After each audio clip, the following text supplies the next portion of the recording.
Hey everyone, welcome back to Papa's Workshop. Today's job is actually a big one.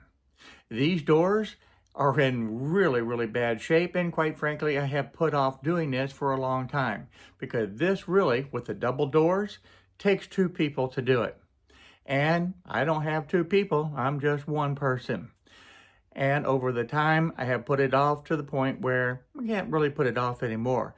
So I'm going to be taking these doors off, cleaning them, repairing them, getting rid of the rotten wood and replacing the rotten wood with PVC.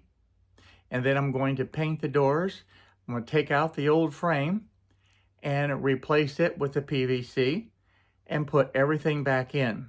Now granted, this usually takes two people to do, and I'm going to do it with just one. I'm also going to divide this video into two parts. The first part is dealing with the doors, how to get rid of the rotten wood, and how to clean the doors. And then the second part of the video, I'm going to go through and pull the frame out and show you how I replaced the frame and finish up this project.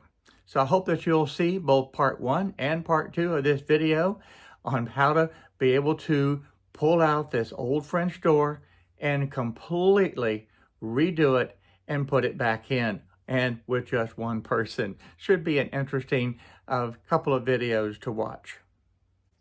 I'm going to start by removing the doors, and the easiest way to do that is to remove the pins starting at the bottom. And the last pin that you want to take out is the one on the top. So keep that in mind, it just makes it a whole lot easier. I've already removed the bottom pin, and I'm working on this second pin, which is the middle pin of this door. And it's being just a little bit stubborn, but it will come out, and then I'll move ahead to the top pin. Now these doors are actually about 20 years old.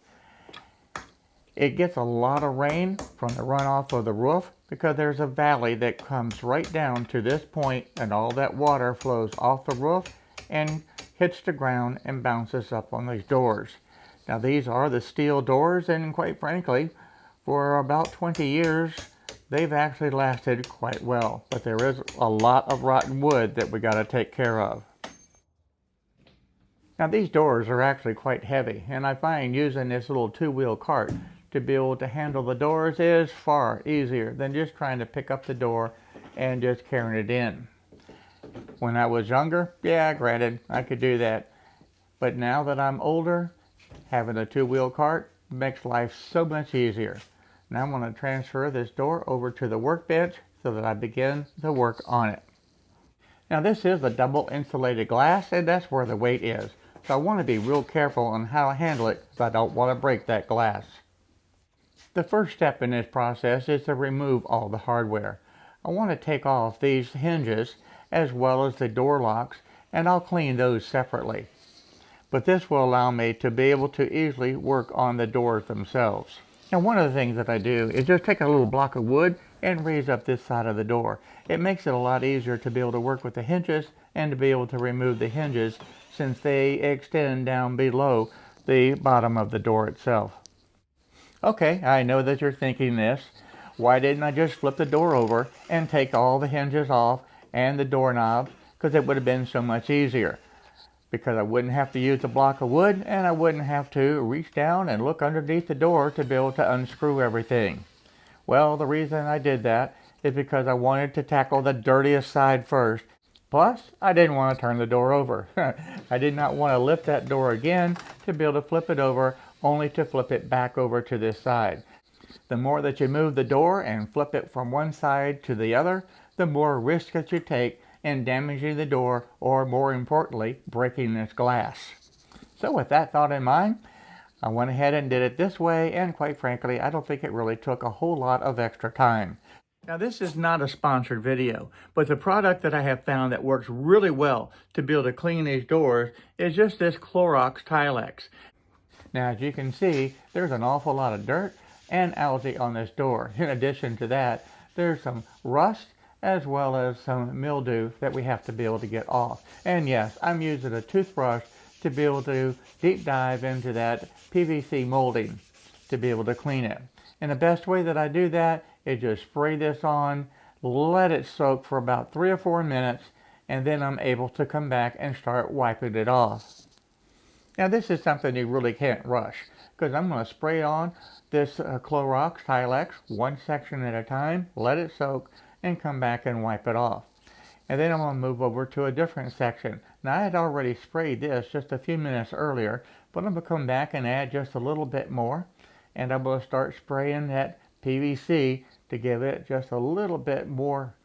But as you can see, with it sitting there, it really starts taking off all the dirt and grime and all of this mildew and algae off of this door.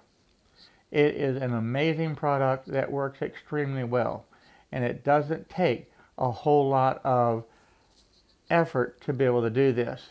The elbow grease is really, quite frankly, minimal, but you will go through a lot of paper towels.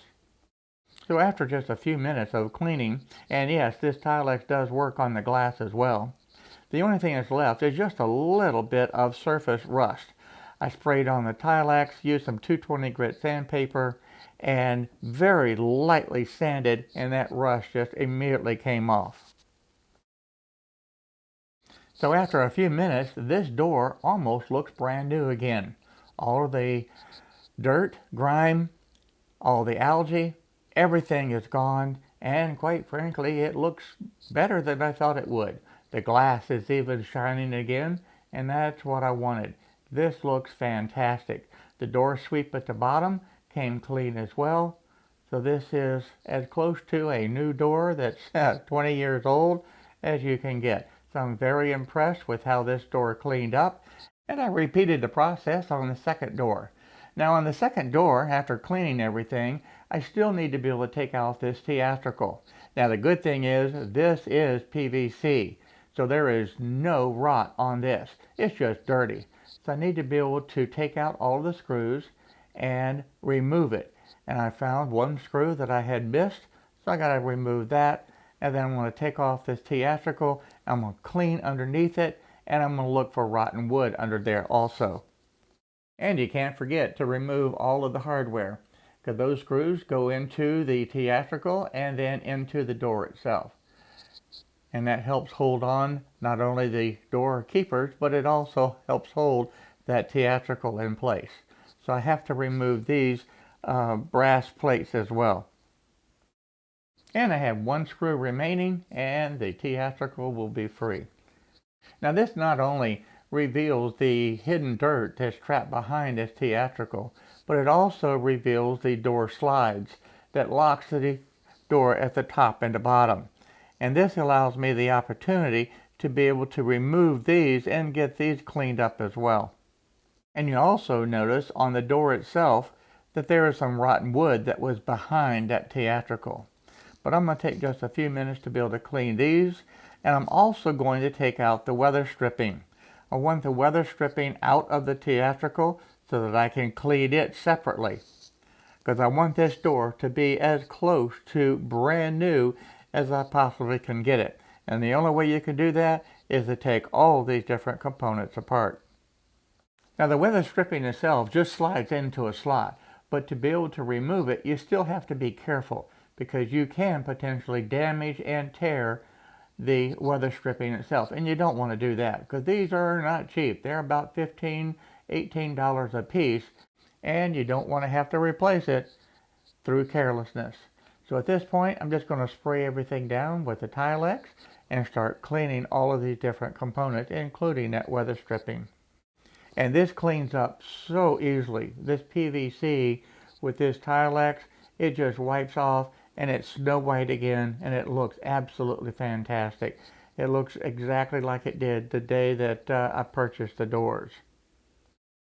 The weather stripping itself has a little bit of a texture to it. So again, I'm going to use the Tilex, spray it real good, and then just use the paper towel and rub into that weather stripping so that it gets soaked through and through on that surface and into the texture.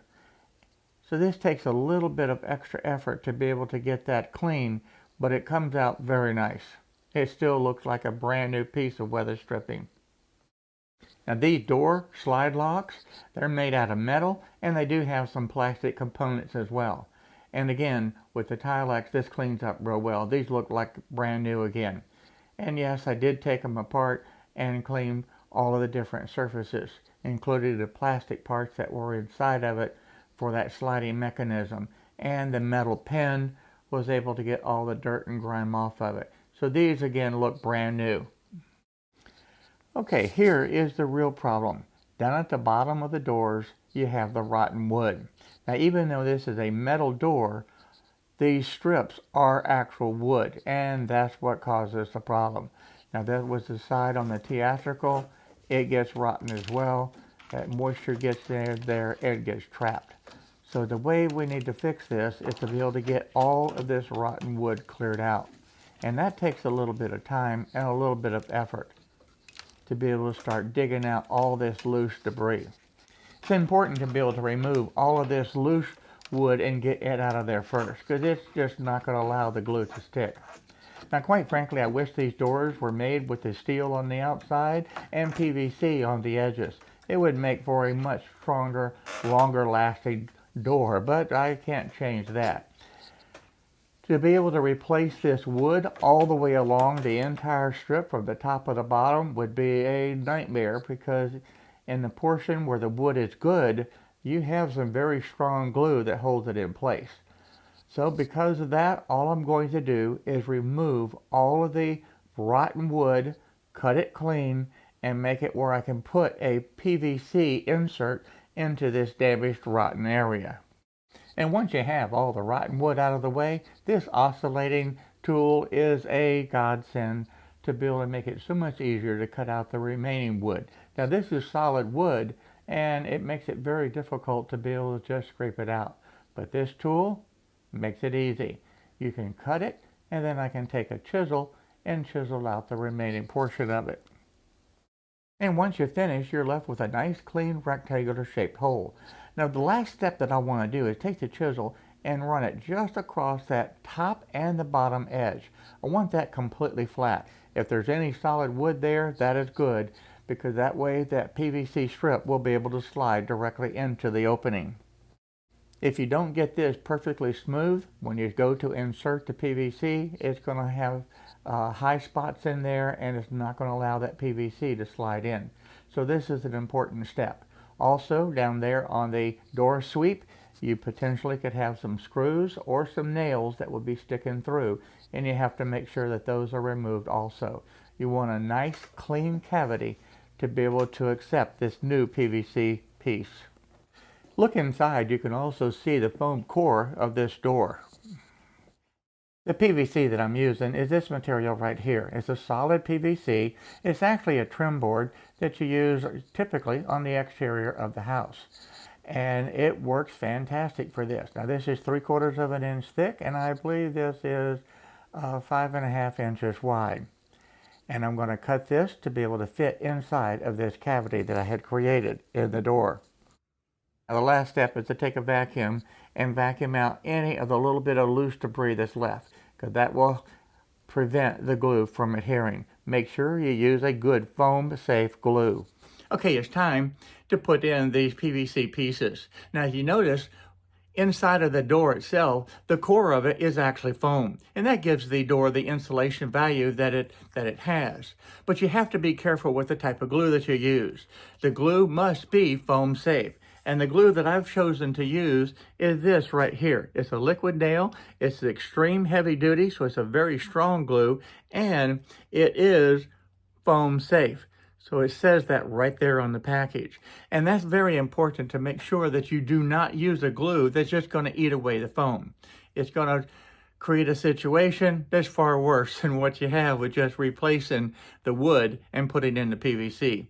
So make sure that you're aware of that, and make sure that you get a foam board type glue that is not going to react with that foam. And this is one of many products. And again, this is not a sponsored video. It's just a product that I'm using that works very effectively. Let me know in the comments below what type of products that you use to clean the door and how effective it is. Because I found that the Tilex works real well, but there may be some other products out there that work equally as well, and I would love to hear from you. Also, the liquid nail glue that I'm using, Again, that's just one of many different products that's foam safe. So let me know in the comments below what type of product that you use when you're gluing up material and you have to be careful with the foam. Here's a look at the final repair. The PVC is in place. It is completely sealed from the PVC to that metal all the way around the whole entire area. And this will keep the water out. Well, I hope you enjoyed this video, and I hope you'll come back and look at part 2, where I'm taking out the frame and putting it back in. I think it's going to be a real interesting project from start to finish to be able to see both part 1 and part 2 on how to be able to do this by yourself. This is not the type of project that you can do without having a lot of planning. And hopefully I can give you the guidelines and steps to be able to plan out for your project if you choose to do a double French door like this. So thanks a lot for watching. Look forward to seeing you in the next video. So bye-bye, everyone.